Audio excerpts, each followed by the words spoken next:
ఓం తత్సత్. ఓం యో బ్రహ్మాణం విదధాతి పూర్వం యో వై వేదాంచ ప్రహిణోతి తస్మై తమ్మదేవం ఆత్మబుద్ధిప్రకాశం ముముక్షుర్వై శరణమహం ప్రపద్యే. ఓం తత్సత్. సదాముక్తి సుధార్ణవం అనే గ్రంథంలో మనం 1వ ఉపోద్ఘాత తరంగాన్ని ముగించుకున్నాం నిన్నటితో. ఈ రోజు నుంచి 2వ అధ్యాయం 2వ తరంగం సత్ చిత్ ఆనందం అనేటువంటి వర్ణన, ఆత్మను గురించినటువంటి లక్షణాలని చెప్పబోతున్నాడండి. ఎందుకంటే అసలు ఆత్మ అంటే ఏంటో తెలియకుండానే ఆత్మను కనుక్కోవడం ఎలాగా? కాబట్టి కొన్ని లక్షణాలైన ఆత్మను గురించి తెలియజేయవలసి ఉంటుంది శాస్త్రంలో. ఈ లక్షణాలు 2 రకాలుగా చెప్పవచ్చు. ఒకటి విధేయ విశేషణాలు, ఇంకొకటి నిషేధ్య విశేషణాలు. అంటే వాస్తవానికి లక్షణాలు అంటున్నాం, కానీ ఇక్కడికి వచ్చేటప్పటికి ఆత్మ సంబంధంగా ఒక వస్తువు అన్నది ఉండి దాని లక్షణం కాదు.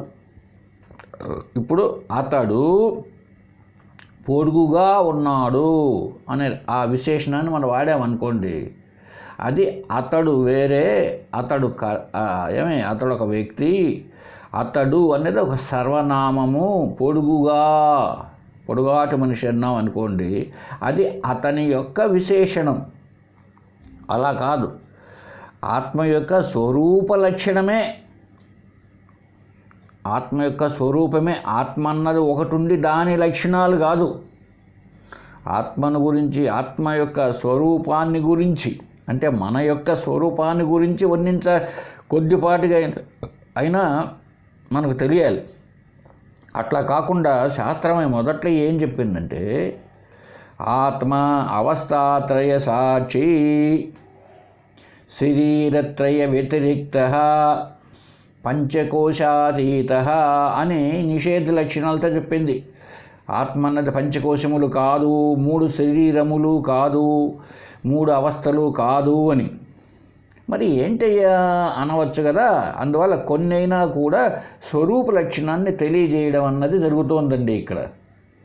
మొదట్లో ఏంటి అసలు ఇవి విధేయ లక్షణాలు ఏంటి? విధి అంటే డైరెక్ట్గా చెప్పేది ఏంటి, ఏవి? ఇప్పుడు చూద్దాం. విధేయం అంటే సాక్షాత్తుగా బోధించడం, కాదు కాదు కాదు అనకుండా. ఇప్పుడు ఉదాహరణకు చెప్పుకుంటే, సధవా స్త్రీ అనే పదం ఉందండి. అనేటప్పటికీ సధవా స్త్రీ అనేటప్పటికీ ఒక సౌభాగ్యవతి, ఒక ముత్తైదు స్త్రీని నేరుగా చెప్తోంది సాక్షాత్తుగా. అదే పద్ధతిలో ఆత్మ, సత్, చిత్, ఆనందం అన్నాం అనుకోండి, ఇవి విధేయ విశేషణాలు, స్వరూప లక్షణాలు. అలా కాకుండా ఆత్మ జడము, అది అనంతము, అవ్యయము అలా చెప్పామనుకోండి, అప్పుడు అటువంటి విశేషణాలను బోధిస్తే అవంతా కూడా నిషేధ లక్షణాలు అని చెప్పబడుతుంది. కాబట్టి ఇక్కడికి వచ్చేటప్పటికి ఇప్పుడు ఇంతకుముందు విధేయ విశేషణాల్లో చెప్పుకుంటూనే ఒక స్త్రీని గురించి ఏమని, సధవా స్త్రీ అని.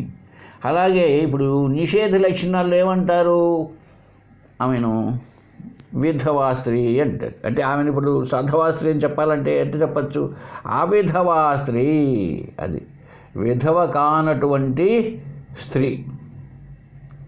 ఈ విధంగా నిషేధ లక్షణాలు, విధేయ లక్షణాలు ఉన్నాయి. సరే, ఇప్పుడు మనం ఆత్మ యొక్క విధేయ విశేషణాలు ఏంటో, అసలైనటువంటి ఆ స్వరూప లక్షణాలు ఏంటో కొద్దిపాటిగా అయినా అవగాహనకు తెచ్చుకునే దానికోసం ప్రయత్నం చేయడానికి చెప్తున్నాడండి ఇక్కడ. ఆత్మ సత్, ఆత్మ చిత్, ఆత్మ ఆనంద 3 చెప్పి, ఆత్మే బ్రహ్మము, ఆత్మ స్వయం ప్రకాశకం, ఆత్మయే కూటస్థము, లేదా ఆత్మ సాక్షి, లేదా ద్రష్ట, లేదా దృక్ లేదా ద్రష్ట. ఆత్మ ఉపద్రష్ట, ఆత్మ ఏకం. ఇలాగా ఒక 10 లక్షణాలను, ఇవన్నీ కూడా ఇంకా ఉండవచ్చే బహుశా శాస్త్రంలో, ఆత్మ యొక్క విధేయ విశేషణాలు అని చెప్పడం జరిగింది. ఏమండి, ఇప్పుడు ఒక్కొక్క దాన్ని కొద్దిగా చూస్తూ పోదాం మనం అర్థం చేసుకోవడానికి. ఆత్మను సత్ అన్నారే, సత్రూపం అన్నారే, ఎందుకండి అనుకుంటే మనం ఈ ఆత్మ దానికంటే వ్యతిరేకమైన జ్ఞానం వల్ల కానీ ఇంకా ఏం చేసినా ఇది నాశనం కాదు. త్రికాల అబాధితం సత్యం సత్యం సత్ అన్నారండి. అంటే దేనివల్ల కూడా అది నశించదు.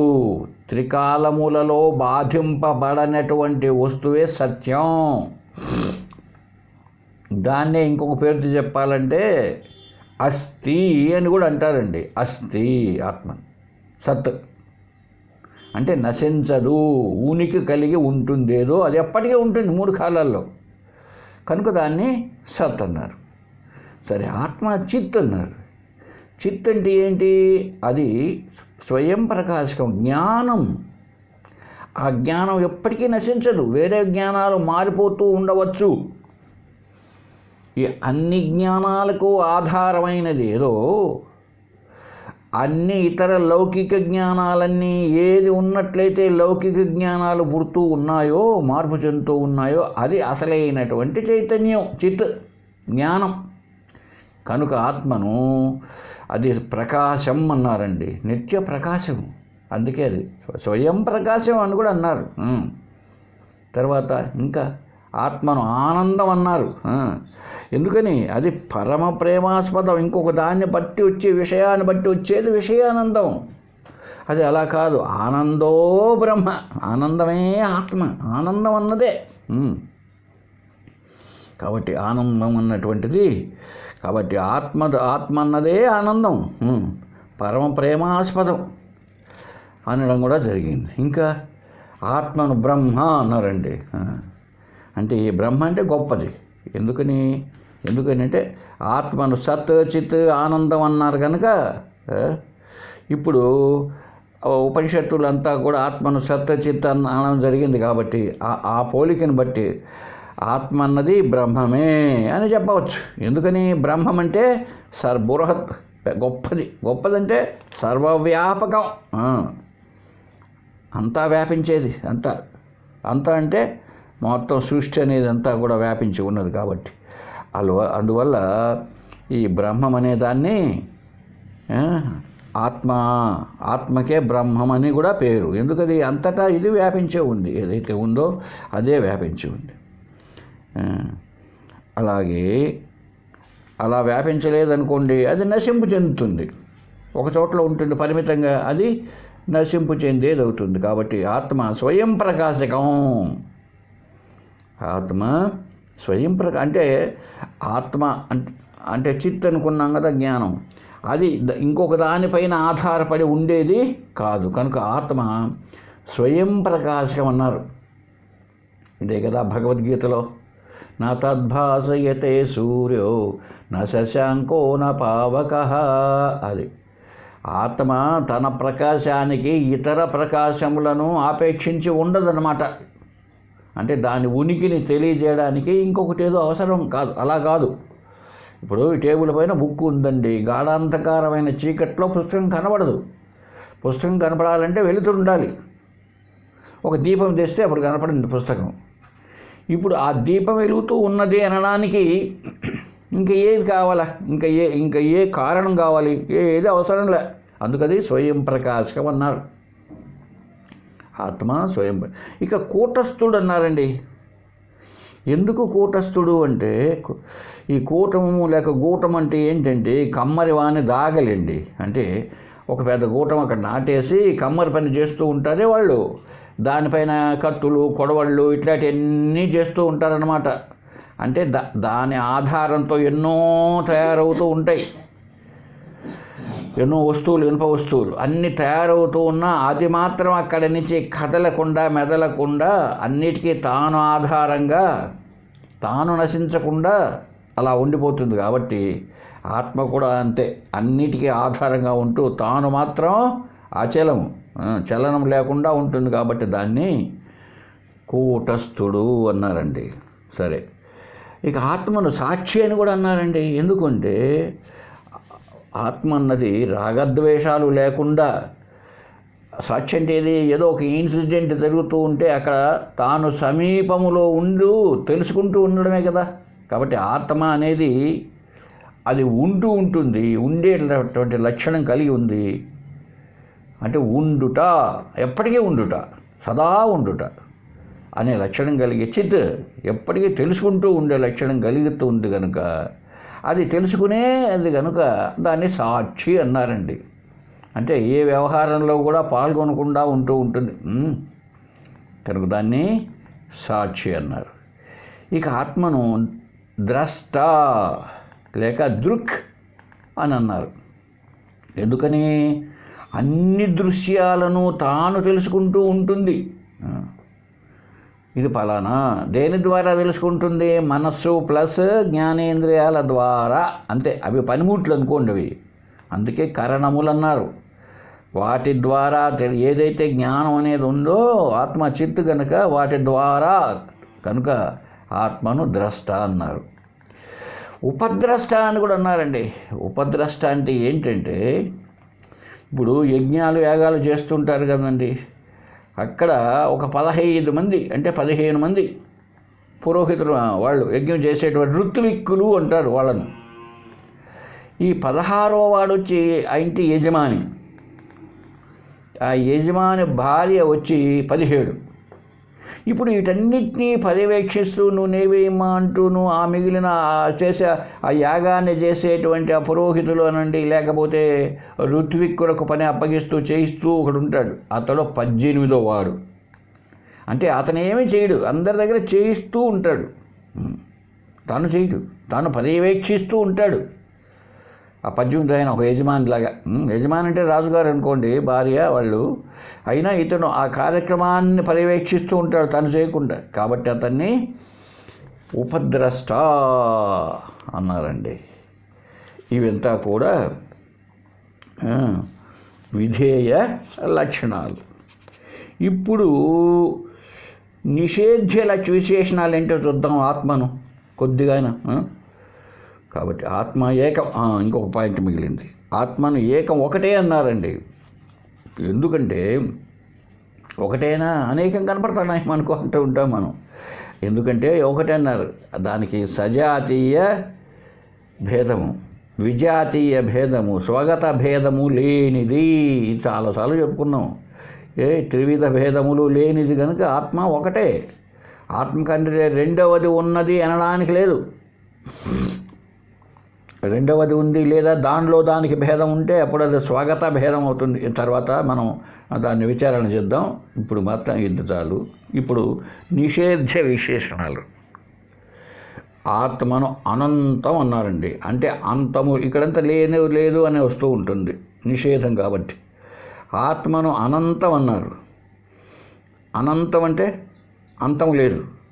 మామూలుగా లోకంలో మనం చెప్పుండే వాటి అన్నిటికీ ఎండింగ్ ఉంది. దాన్నే దేశగత పరిచ్ఛేదము అంటారు. దేశము చేత పరిమితి చేయబడ్డం. ఇప్పుడు వైకుంఠంలో ఉన్న విష్ణుదేవుడు వైకుంఠానికి పరిమితం, శివలోకం పోయేనేమి చలామణి చేయడు, ఉండడు. కాబట్టి ఆయన దేశగత పరిచ్ఛేదానికి చెందినవాడు. అంటే అక్కడ పరిమితి. మన దేశాన్నంతా పరిపాలించేటువంటి నరేంద్ర మోడీ కాదు, అమెరికాను పరిపాలించలేరు. అక్కడ లేడు ఈయన, అక్కడ ట్రంప్. కాబట్టి అంతా అది పరిమితి. ఆత్మ అటువంటిది కాదు.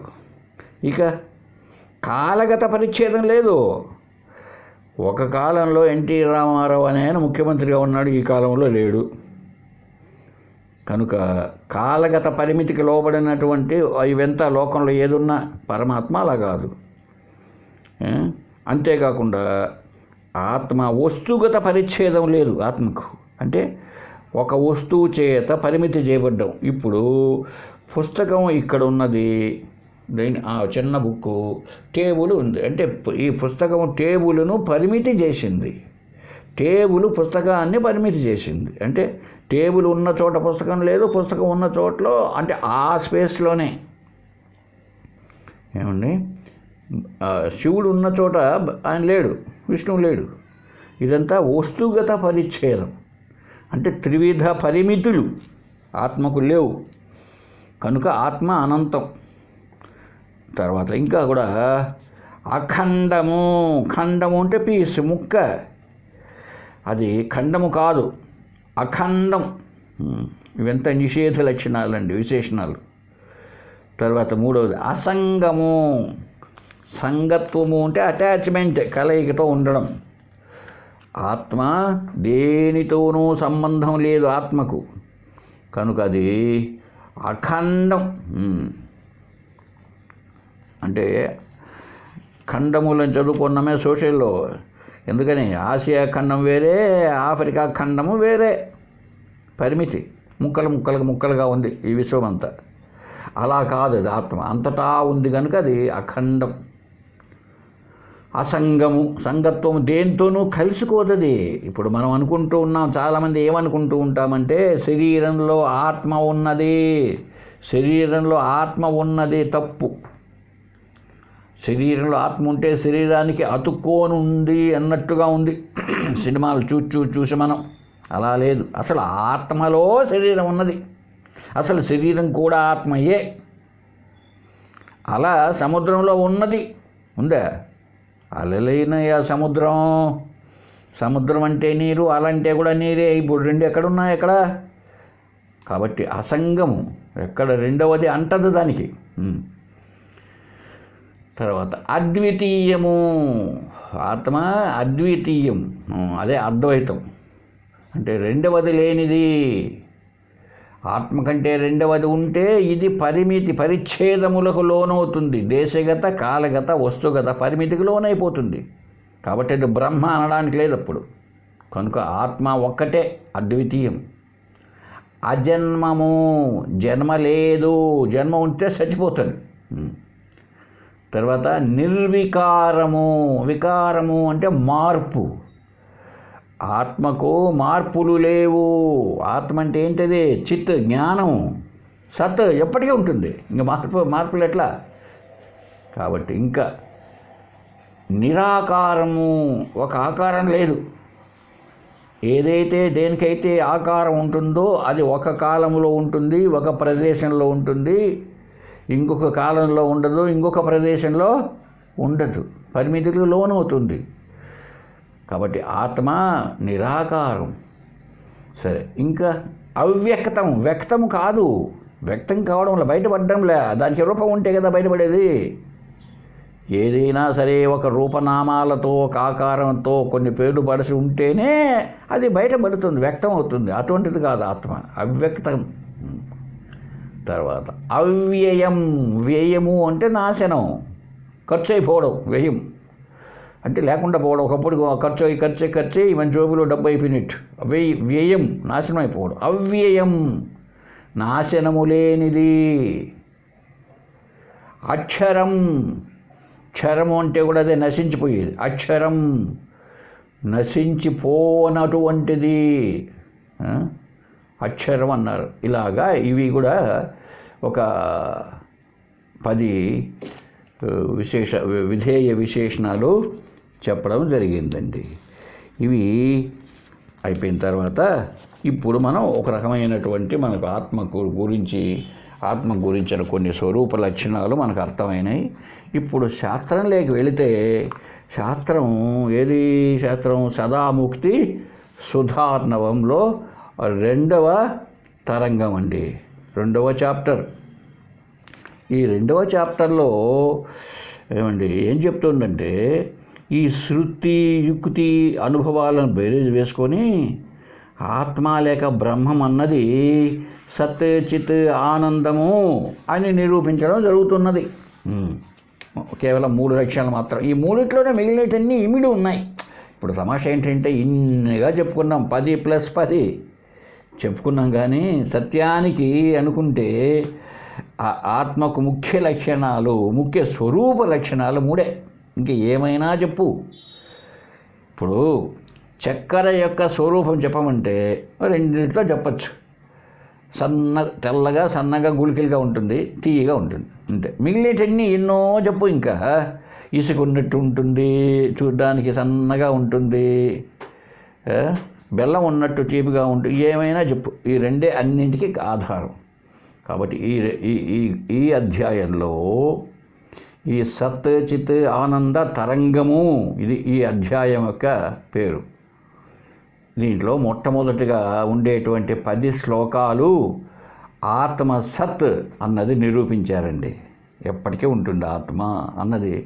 మనకు ఎట్లా ఊరికే చెప్పడం కాదు, అలా చెప్తే వేదాంతం కాదది. శృతులు స్మృతులు ఏం చెబుతున్నాయి అంటే శాస్త్రాలు ఏం తెలియజేసి చెబుతున్నాయి. యుక్తి నువ్వు తర్కిస్తే, ఎగ్జాంపుల్స్గా చెప్పితే సరిపడుతున్నదా లేదా, అనుభవం మన యొక్క ఇండివిజువల్ సమిష్టి ఎవరిదో కాదు, నా అనుభవానికి సరిపోవాలి. అలాగా నిరూపిస్తూ పోతాడండి ఈ అధ్యాయం కదా, అన్ని అధ్యాయాలు అట్లా ఉన్నప్పుడు మాత్రమే అది సరి అయినటువంటి వేదాంత గ్రంథము, మనం అధ్యయనం చేయవలసిన గ్రంథం.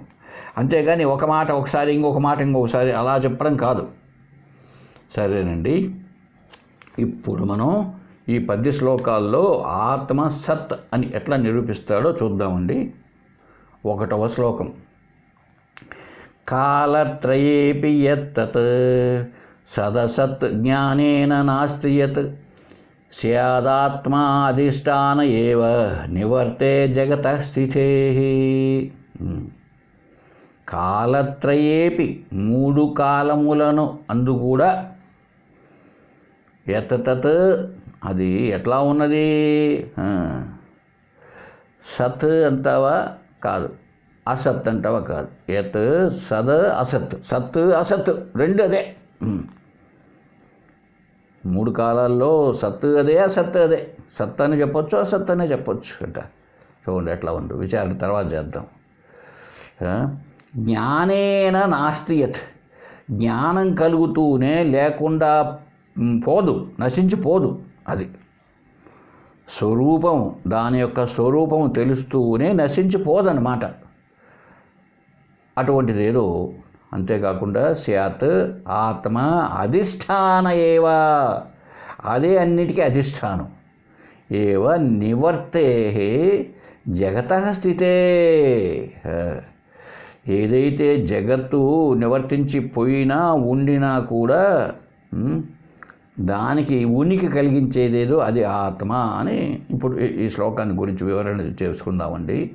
కాలత్రయేపి 3 కాలములు అంటే భూతకాలము, వర్తమాన కాలము, భవిష్యత్ కాలం అంటే రాబోయేటి, ఈ 3 కాలములలోనూ బాధింపబడక, అది బాధించబడుట అంటే నశించిపోవుట అని. దీన్నే కదా ఇంతకుముందు చెప్పాను.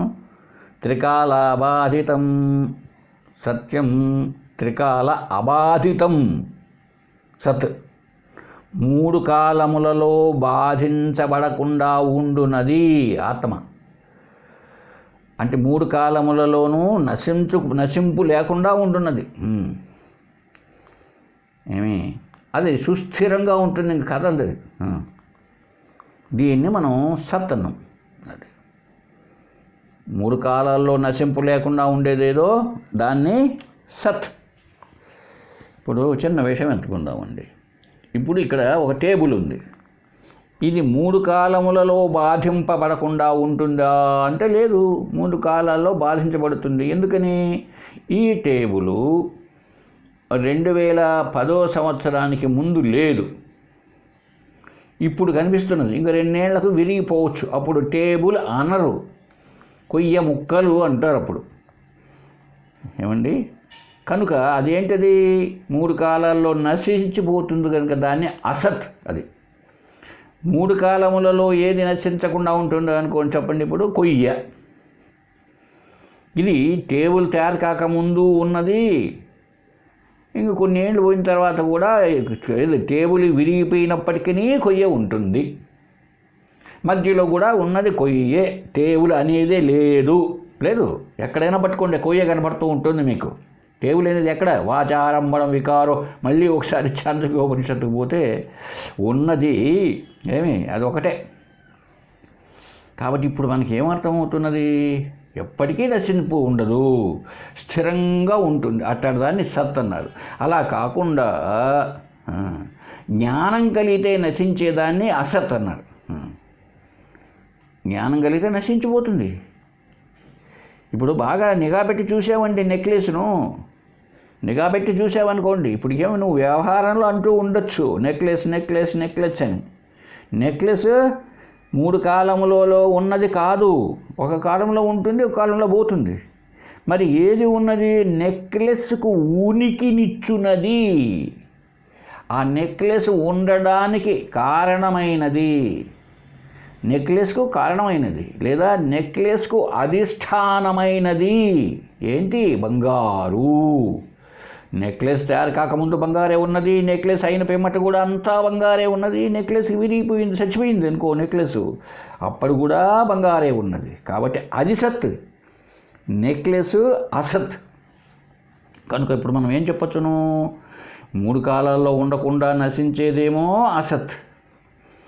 కాబట్టి ఇప్పుడు జగత్తంతా ఉంది, ఇది నశించిపోతుంది ఒకనాటికి. అయినా ఇది ఉండడానికి ఏమండి, ఇది ఒక స్థితి కలిగి ఉంది, కనిపిస్తోంది మనకు. ఏదో చెట్టు చేమ, మనుషులు అంతా పరిగెత్తున్నారు, ఇటుపక్క బండ్లు పోతున్నాయి, అటుపక్క పోతున్నారు, ఆ బయట కూరగాయలు అమ్ముతున్నారు, అంతా ఉంది. బట్ ఆ ఉండడం అనే లక్షణం ఇంతకుముందు చెప్పుకుంటే నెక్లెస్ది కాదు, బంగారుది. అక్కడ బంగారే నెక్లెస్గా పిలువబడుతున్నది. అలాగే ఇవంతా కూడా ఈ కనిపించే విశ్వం అనండి, జగత్ అనండి, ఏదైనా కూడా ఒక ఉనికి కలిగి ఉన్నది అంటే అది దాని ఉనికి కాదు, అదొకటి ఉండి కాదు, సత్యంగా ఉండి కాదు. సత్యమైనది ఏదో అదే పరమాత్మ, అదే ఆత్మ, అదే బ్రహ్మము, అదే అధిష్టానము. అది ఉండి ఇది కనపడుతున్నది. త్రాడు ఉండి పాము కనిపిస్తున్నది. 3 కాలములలో ఉన్నది త్రాడే, 3 కాలములలో పాము లేదు. అందువల్ల ఈ జగత్తుకు ఈ స్థితి కలిగజేస్తుంది. అంతేకాకుండా జ్ఞానం కలిగితే పోతున్నది, జ్ఞానం కలిగితే పోతున్నది జగత్. ఇక్కడికి వచ్చేటప్పటికి మనకు పెద్ద డౌట్ వచ్చేస్తుంది. ఏమని? అందరూ ఈ అద్వైతులు ఏందని జ్ఞానం కలుగుతానే ప్రపంచం లేకుండా పోయింది, ఎక్కడ పోయింది? కనపడుతున్నది కదా అనవచ్చు, అనండి, నష్టం లేదు. ఇది వ్యవహారంలో ఉన్నది అంతేగాని సత్యానికి ఎక్కడుంది చెప్పండి? సత్యానికి ఏ వస్తువునైనా పట్టుకోండి మీరు, ఏ వస్తువును పట్టుకున్నా కూడా అక్కడ ఆ ఉండుట అనే లక్షణం, అది ఆత్మది, అది ఉండి జగత్తు కనపడుతోంది. ఈ జగత్తు 3 కాలాల్లో ఉందా? లేదు. అసలు మనకు తెలుసు కదండి, మన అనుభవాన్ని బేరీజు వేసుకుందాం. ఇప్పుడు కృతయుగం ఉన్నప్పుడు కలియుగం లేదు, అసలు టోటల్గా మొదలు పెడదాము. కృతయుగం ఉన్నప్పుడు కలియుగం లేదు, ఏమండి. త్రేతాయుగం ఉన్నప్పుడు ద్వాపరయుగం లేదు, ఇంకా అంతా మొత్తం కొట్టాడు బారైంది. ఆ కృతయుగంలో పరిపాలించిన ఆయన, త్రేతాయుగంలో ఉండే ఆయన, అప్పుడున్న లోకాలు, జనము, మనుషులు. అయితే అప్పుడు లేదా? అప్పుడు ఆత్మ చైతన్యమే ఉన్నది. అది ఉంటేనే కదా ఈ త్రేతాయుగంలో మనుషులంతా ఉన్నారు. ఆత్మ అంటే చైతన్యం కదా, జ్ఞానం కదా, అది ఉంటేనే అందరూ ఉన్నారు. కాబట్టి ఆత్మ అంటే అది సత్, ఎప్పటికీ ఉండున్నది. జగత్ అంటే నశించును. జగత్ అంటే శరీరంతో కూడా మనం అనుకోవాలండి. జగత్ నాకంటే వేరుగా కాదు, శరీరం కూడా జగత్తులోదే. ఎందుకని? ఈ జగత్తు పంచభూతముల సమ్మేళనం. బాగా గుర్తుగా ఒక్కసారి మళ్ళీ వేదాంత బాలబోధకు వెళితే బాగా అర్థమవుతుంది, లేదా వేదాంత బోధలు. శరీరం కూడా పంచభూతాలతోనే ఏర్పడింది. మరి ఏర్పడినప్పుడు శరీరము ప్రపంచమే శరీరం రెండిట్లో ఉన్న కాంపోనెంట్స్ అంతా ఒకటైనప్పుడు 2 వేరే ఎలా అవుతాయి? అందువల్ల ఆత్మయే జగత్తుకు స్థితి, అదే నివృత్తికి, జగత్తు పోవడానికి కూడా అదే కారణం. ఎందుకు? అధిష్టాన జ్ఞానము కంటే తెలుసుకుంటే ఆరోపించబడినటువంటిది ఉండదు. నెక్లెస్ అని ఆరోపించాం మనం. వాస్తవానికి అది బంగారే. నెక్లెస్గా ఉన్నప్పుడు కూడా బంగారే. బంగారును దాటివేసి నెక్లెస్ అనేది ఎక్కడా లేదు. అలాగే ఆత్మ అంటే అదే అర్థం, సత్ అంటే అదే అర్థం. ఏమండి? సరే, ఇప్పుడు చూద్దాం రెండవది. నివర్తి ఆత్మాన స్యాత్ అన్యాధిష్టాన కల్పన వక్తవ్యా హి యత శూన్యేన నివర్తిభి ఆవిష్యతే. ఏమండి, మీరేమో ఎప్పటికీ ఉంటుంది ఆత్మ, ఎప్పటికీ ఉంటుంది ఆత్మ అని అంటారేమో. నా ఉద్దేశంలో అయితే ఆత్మ లేకుండా పోతుందేమో ఒకప్పుడు. ఎవరు చూశారండి? తర్వాత మీరు పోతారు, నేను పోతాను, ఆత్మ లేకుండా పోతుంది అని అంటాను నేను. ఎప్పుడైతే మీరు ఈ ప్రశ్న వేశారనుకోండి, నేను ఏం సమాధానం చెప్పాలా? మీరు చెప్పే గురువు ఉండడు, చెప్పే శిష్యుడు ఉండడు ఒక అనుభూతి. మరి ఆత్మలే ఉందని ఆధారం ఏమిటి అంటే చిన్నది. ఎప్పటికీ కూడా ఏ వస్తువునైనా లోకంలో తీసుకోండి, వస్తువు యొక్క రూపం వేరే, దాని స్వరూపం అంటే దాని యొక్క అధిష్టానం అంటే దానికి ఆధారమైనది వేరే కదా. ఇప్పుడు మీకు ఒక చిన్న దృష్టాంతం చెప్తాను, మళ్ళీ వస్తాను నెక్లెస్ దగ్గరికి. నెక్లెస్ అన్నది దానికి పెట్టినటువంటి ఒక పేరు, బంగారుకు పెట్టిన ఒక పేరు, ఒక ఆకారంతో ఉంటే దాన్ని చైను లేదా నెక్లెస్ ఏదో అంటున్నారు. ఆధారం ఏంటి నెక్లెస్కి? బంగారు. అధిష్టానం కదా, అదే ఆధారం, అదే అధిష్టానము, అదే ఉపాదాన కారణం కూడా అదే. ఇప్పుడు బంగారు లేకుండా పోతుంది, నెక్లెస్ ఉంటుంది అని ఏ పిచ్చివాడు అనడు. ఏమండి, బంగారు లేకుండా పోతుంది, నెక్లెస్ మాత్రం ఉంటుంది అని ఏ పిచ్చి. నెక్లెస్ ఉండకుండా పోతుంది, బంగారు ఉంటుంది. నెక్లెస్ ఇరిగిపోయింది అనుకోండి, నెక్లెస్ ఉంది అనరు. అప్పుడు బంగారే ఉంది. కనుక మీరు అనొచ్చు లేకుండా పోతుందేమోనని.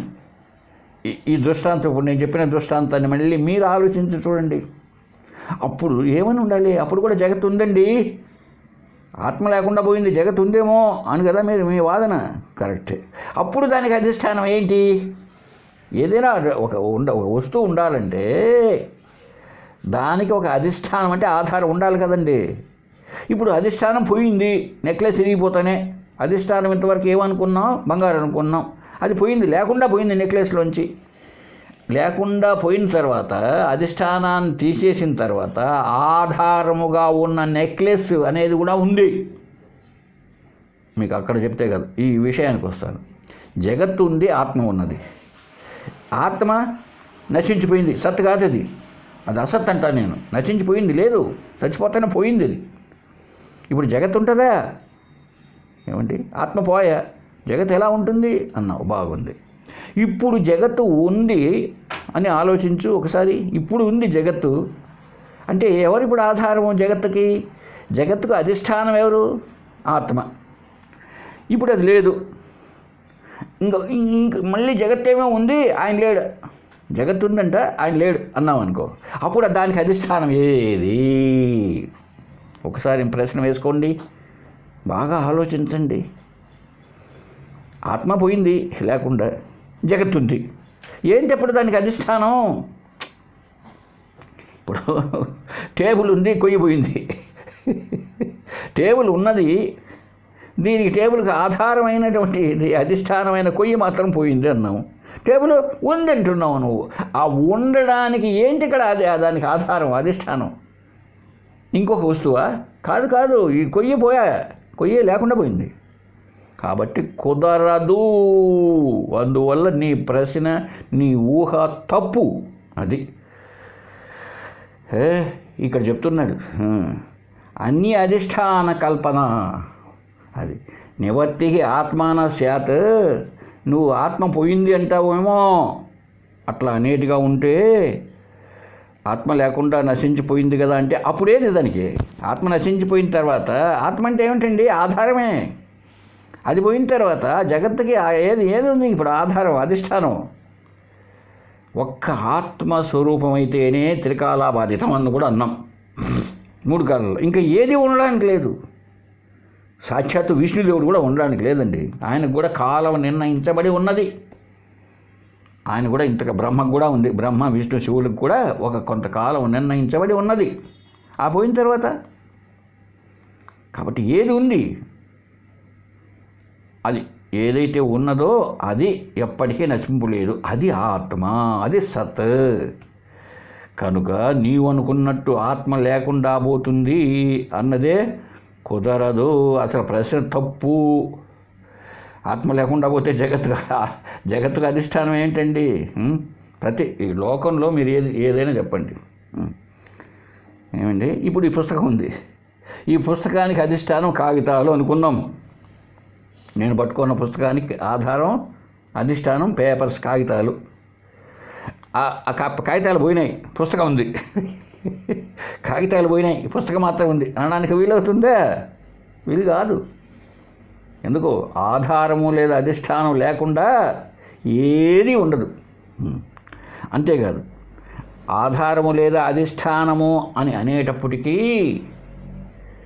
అది ఇంతకుముందు లక్షణాలు చెప్పుకుంటేమే అది అవ్యక్తం.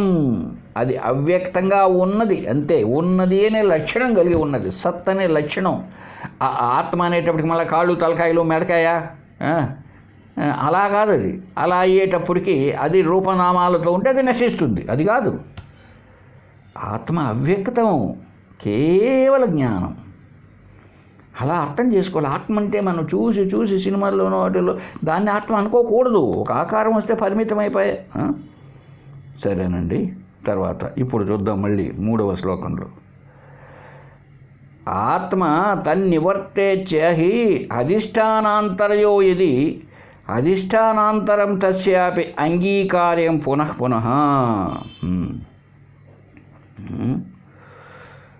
ఇప్పుడు ఇంకా నువ్వు ప్రశ్న వేయచ్చు, నేను ముందు చెప్పిన దానికి కొనసాగింపుగా. ఏమండి, ఆత్మ లేకుండా పోతుందండి, జగత్ అయితే ఉంటుందండి, ఇది కదా, ఉండవచ్చునేమో, మీరు చూడలేదు నేను చూడలేదు అని కదా అంటున్నాం. ఒక్కసారి ఆలోచించు. ఈ ఆత్మకు అది లేకుండా పోవడానికి పోతోంది అంటే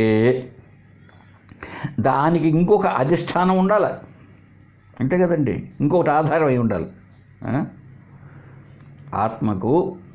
ఆత్మ కూడా నశించిపోతుంది. మనం ఏం చెప్తున్నాం శాస్త్రంలో, అనుభవంలో? అలా పోదయ్యా. సర్వాధిష్టానం, అన్నిటికీ ఆధారం ఏదో అది ఆత్మ అన్నాం కదా. కాదయ్యా, అది వేరే, దానికి వేరే అధిష్టానం ఉంది అన్నాం అనుకోండి. అధిష్టానం అంటే ఆధారం ఉంది అంటే ఇక్కడ ఆలోచించండి ఒకసారి. మీరు ఈ ఆత్మ నశించిపోయింది, జగత్తు ఉంది కదా, అప్పుడు జగత్తుకు ఇంకొక ఆధారం ఏదో ఉండాలి కదండి. సరే, అది కూడా ఉంది అనుకుంటే ఆ జగత్తుకు ఆధారంగా ఆత్మ నశించినప్పటికీ జగత్తుకు ఆధారంగా ఏదో ఉంటేనే మళ్ళీ జగత్తు ఉంటుంది ఇక్కడ. లేకపోతే లేదు కదా, ఉండదు కదా. ఈ పరిస్థితుల్లో నువ్వు చెప్పిన ఆత్మ పోయిన తర్వాత ఇంకొకటి ఏదో ఉంది, అది ఆధారం అని మీరంటే నేను అంటాను దానికి మళ్ళీ ఇంకొకటి ఏదైనా ఉందేమయ్యా, దానికి అధిష్టానం ఆధారంగా. సరే, ఇంకొక ఆయన అంటాడు పక్కనే, అది కూడా నశించిపోతుందేమో, దానికి ఇంకొకటి ఉండాలి, దానికి ఇంకొకటి ఉండాలి, దానికి ఇంకొకటి ఉండాలి. పోయే అనవస్థ దోషము, అది కుదరదు. అన్నిటికీ అధిష్టానం ఒకటి ఉంటే అది పోతుందంట, దానికి మళ్ళీ ఇంకొకటి వస్తుందంట అధిష్టానంగా.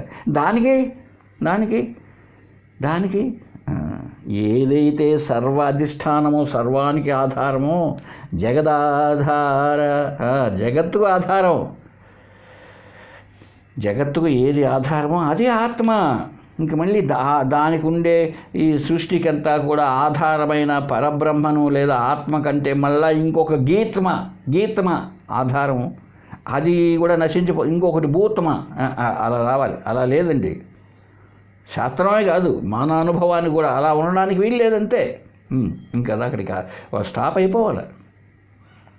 ఏమండి, ఇప్పుడు మన దేశాన్ని పరిపాలిస్తూ ఉన్నాడు ప్రధానమంత్రి అనుకుంటే, ఆయనకంటే కొంచెం రాష్ట్రపతి కనుక అధ్యక్షుడు ఆయనే అనొచ్చు.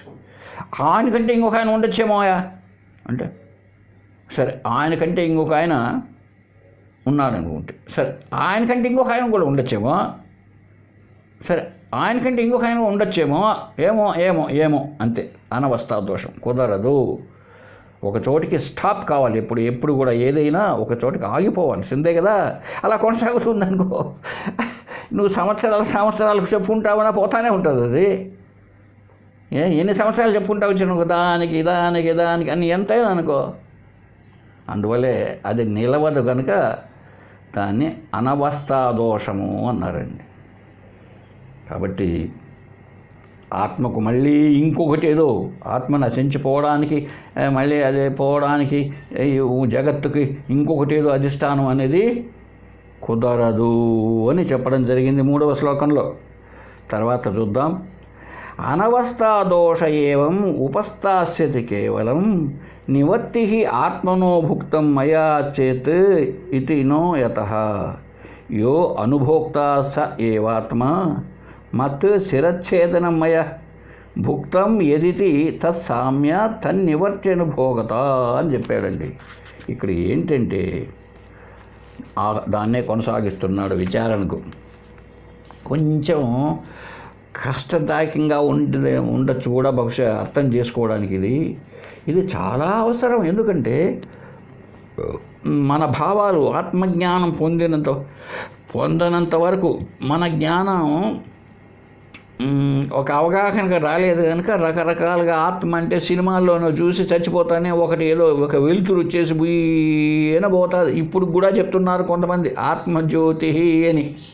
ఇప్పుడు కూడా చెప్పే మతాలు కొన్ని ఉన్నాయి. అలా లేదు. ఏ వెలుతురైనా సరే చూడండి, ఏ వెలుతురు కానిలేండి, దీపం లేకుండా వెలుతురు కనిపిస్తుందండి ఒక సూర్యుని దగ్గర తప్ప. సూర్యుడే స్వయం ప్రకాశకం తనే, అంతేగాని మిగిలిన ఏ లైట్, ఇప్పుడు వెలుతురు వస్తుందండి కరెంటు బల్బును ఆధారం చేసుకొని వస్తుంది. దీపం దగ్గర వస్తుందండి, దీపము ఒత్తి నూనెను ఆధారం చేసుకొని వస్తుంది. చంద్రుడండి కాదు, చంద్రుడు పరప్రకాశం. సూర్యుని వెలుతురు చంద్రుడి పైన పడి వెలుతురు వస్తుంది. మరి సూర్యుడు స్వయం ప్రకాశకం అన్నారు. అలాగే ఆత్మ స్వయం ప్రకాశకం. దాన్ని మళ్ళీ తెలుసుకునేది ఇంకొకటి లేదు అని మనం విచారణ చేస్తే తెలుస్తుంది. కాబట్టి కొంచెం కష్టంగా ఉంది సబ్జెక్టు. కొంచెం ప్రయత్నం మళ్ళీ వినండి. ఇక్కడ ఏం చెప్పబడుతున్నది? ఆత్మ నశించిపోతుందయ్యా, జగత్తే ఉంటుంది, కాబట్టి ఇంకొక ఆత్మ ఏదో ఉండొచ్చు అధిష్టానముగా అని అంటే అది కుదరదు, అనవస్థా దోషము అని చెప్పాను నేను. అయితే నువ్వు అనొచ్చు, లేకుండా ఎట్లా పోయింది సార్? ఈ ఆత్మ లేకపోవడానికి ఆత్మ లేదు కదా, ఆత్మ చచ్చిపోయింది కదా, కొంతకాలం ఉండిపోయింది. పోతే ఈ ఆత్మ లేదు అన్నది నాకు తెలిసింది, కొంతకాలం ఉండిపోయింది ఆత్మ అన్నది నాకు తెలిసింది, నా అనుభవంలో ఉంది అని నువ్వు వాదిస్తావేమో. కుదరదు బాబు, నీ వాదన తప్పు. దాన్ని మేము అంగీకరించాము. ఎందుకు? ఎవడైతే ఆత్మ లేదు, ఆత్మ నశించింది అంటున్నాడో వాడేనయ్యా ఆత్మ. తమాషా చూసారండి? అంటే వాడు నోటితో చెప్తున్నాడు కాబట్టి నోరా అండి అనొచ్చు. కాదు, అంటే ఏ జ్ఞానముతో అయితే వాడు చెప్తున్నాడో ఆ జ్ఞానమే ఆత్మ. ఏదైతే ఉనికి కలిగి ఉండి తెలియజేస్తున్నదో అదే ఆత్మ. ఏమండి? ఆత్మ అంటే జ్ఞానం. ఆ జ్ఞానం ఉండి శరీరం ద్వారా వెలువడుతున్నాయి ఆ మాటలు అంతే. నోరు మాట్లాడలేదు బాబు, నోరు మాట్లాడలేదు, తలకాయ ఆలోచించలేదు. మనం అనుకోవచ్చు నేను తలకాయ పెట్టి ఆలోచిస్తాను, నీ తలకాయ వేస్ట్. చైతన్యం అన్నది ఉంటేనే, జ్ఞానం అన్నది ఉంటేనే, లేకపోతే నువ్వు జడం. సరే, ఇంతకు ఎవడైతే ఆత్మ నశించిపోతుంది, లేదు కదా ఇప్పుడు ఆత్మ ఒకప్పుడు ఉన్నింది, 100 ఏళ్ల కిందట ఉన్నది ఆత్మ ఇప్పుడు లేదు, పోయింది అని అంటే అప్పుడు ఎవడో తెలిసినా అది అసలు ఒప్పుకోవాల్సిన పని లేదు. మేము ఒప్పుకోం. ఎందుకో? ఆత్మ లేదని ఎవడు చెప్తున్నాడో వాడే బాబు ఆత్మ.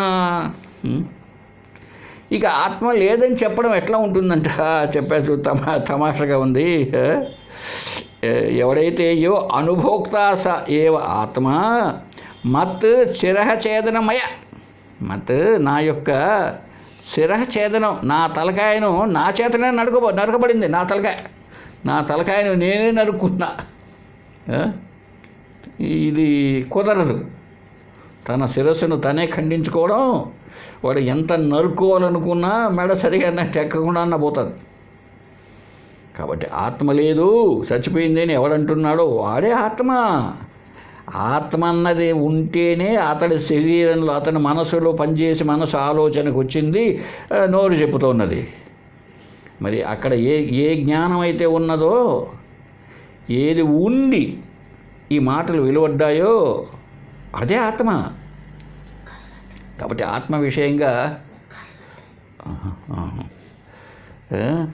కాబట్టి దానికి దేంతో సమానం అంట?